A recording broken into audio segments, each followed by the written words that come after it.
Para la segunda parte es muy importante ir a algún sitio como RP o Madrid, es muy importante ir a algún sitio porque son dinámicas de grupo o son comunicación no verbal, son cosas que, como bien ha dicho Amparo, además no es algo que en la educación española, por lo menos de mi época, se fomenten mucho. Entonces es muy importante para la segunda parte, pero la primera parte son tests. O sea, tú tienes una pregunta, tienes 4 opciones.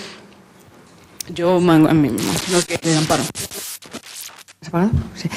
Yo estoy totalmente de acuerdo con lo que ha dicho Soledad para el tema de que la segunda parte hay que preparársela, pero diría, ojito, ¿dónde vas a preparártela? O sea, ese sí que es el tema, porque es cierto que evidentemente hay un mercado amplísimo, porque la demanda crea la oferta, y bueno, pues eso sí que tenías que estar muy. En Bruselas sí que hay muchísimas oferta muy específica para la Assessment Center, incluso pues a través de sindicatos, a través de muchas entidades que están en torno de todo el mercado laboral europeo, pero academias, tú me estás hablando de aquí, en Valencia, o no sé, yo personalmente no sé, no te puedo poner la mano en el fuego de que realmente realmente tendrías que verificar si realmente tú ves que acorde con lo que te están pidiendo en el Assessment Center, si realmente responden al 100% a lo que se está o qué tipo de formación te están proponiendo, porque hay mucho, en fin, hay mucho también. No vi nada claro y tampoco tienen personal especializado, ningún funcionario, ningún estudiante de ninguna.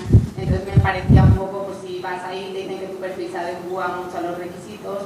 Yo, por ejemplo, tengo 24 años, acabo de acabar, tengo Derecho y Ciencias Políticas y inglés, bueno, tengo un C2, pero no soy bilingüe, entonces soy consciente que de cara ya a la segunda fase, pues aunque te digan B2, no es el B2 no vas a quedar. Sí, yo estoy totalmente de acuerdo. Tienes que hablar bien inglés, tienes que hablar fluido, perfecto. Totalmente. Entonces, bueno, también he solicitado muchas prácticas en el Comité de las Regiones, Parlamento, Comisión, Europol, etcétera, todas para el periodo ya del primer semestre.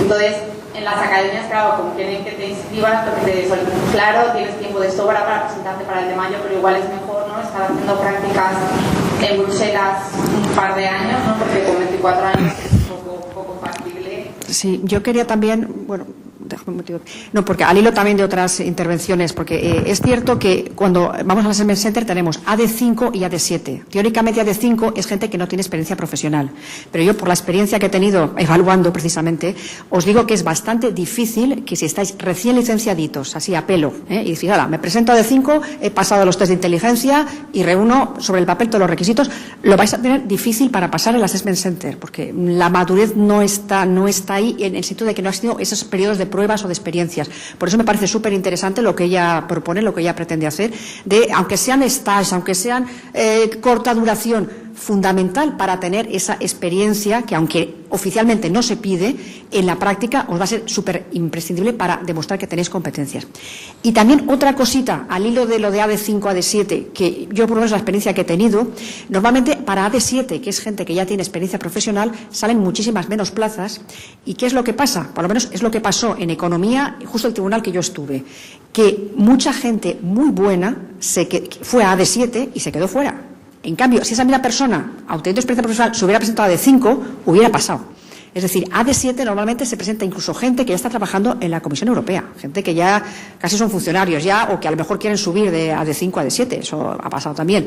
Entonces, el nivel es tan alto que es casi, yo no diría imposible, pero es muy difícil que a pelo, si no estáis ya muy metidos en las instituciones, saber realmente cómo se trabaja el lenguaje, lo que se pide, es difícil aprobar a pelo. Entonces, AD5, empezar la estrategia, por supuesto, inglés a tope, inglés no al nivel oficial, que es verdad que para las primeras fases, como Isabel ha comentado, es suficiente nivel B2, pero para el Assessment Center os aseguro que os sois superfluidos en inglés o vais a estar en desventaja comparativa total en el Group Exercise y en la mayoría de los grupos.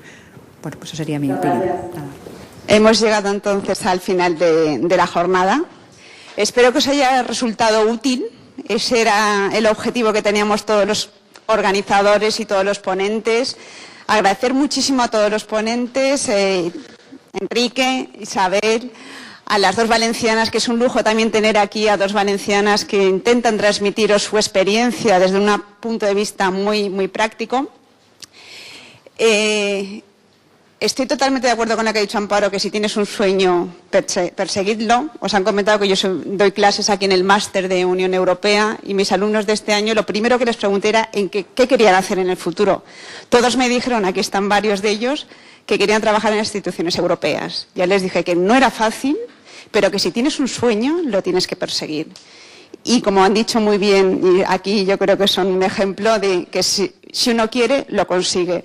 Así que hay que ponerse a ello, hay que aprender mucho inglés, hay que prepararse, hay que trabajar, buscar toda la experiencia. Ese también sería un poco el mensaje, me sumo totalmente a lo que han dicho Soledad y Amparo y a toda la información tan buena que han dado Enrique e Isabel. Desde la REPER se está haciendo un trabajo magnífico, además hay que reconocerlo, porque siempre había sido una queja muy de todos los que hemos trabajado en Bruselas de la necesidad de ese apoyo al personal, ese apoyo a la formación, así que enhorabuena a todo el equipo de la REPER.